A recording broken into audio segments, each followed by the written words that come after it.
آیت صحابہ بسم اللہ الرحمن الرحیم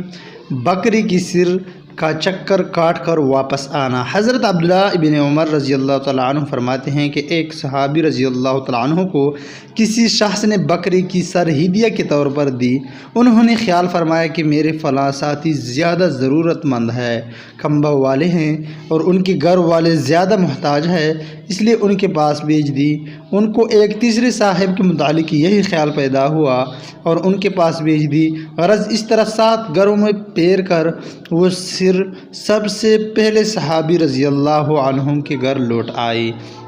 معزز سامعین کرام، شیخ صاحب فائدے میں لکھتے ہیں، اس قصہ سے ان حضرات کا عام طور سے محتاج اور ضرورت مند ہونا بھی معلوم ہوتا ہے، کیونکہ جب بندہ کسی بندے کو کوئی چیز دیتا ہے تو اس لیے دیتا ہے کہ اس کو ضرورت ہوگی، تو اس کو پتہ تھا کہ وہ بندہ غریب ہے، اس کو اس سر کی ضرورت ہوگی، اس کو کھانے کی ضرورت ہوگی، اور یہ بھی کہ ہر شخص کو دوسرے کی ضرورت اپنے سے مقدم معلوم ہوتی تھی، اور جب بندہ خود ضرورت مند ہوتا ہے لیکن پھر بھی دوسرے کے پاس یہ چیز بیچتا ہے تو یہ وہی لوگ ہیں کہ اپنی ضرورت سے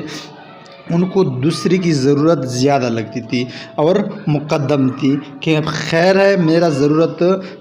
پورا نہ ہو جائے لیکن میرے ساتھی کا ضرورت پورا ہو جائے، اس کو کچھ مل جائے۔ وآخر دعوانا الحمدللہ رب العالمین۔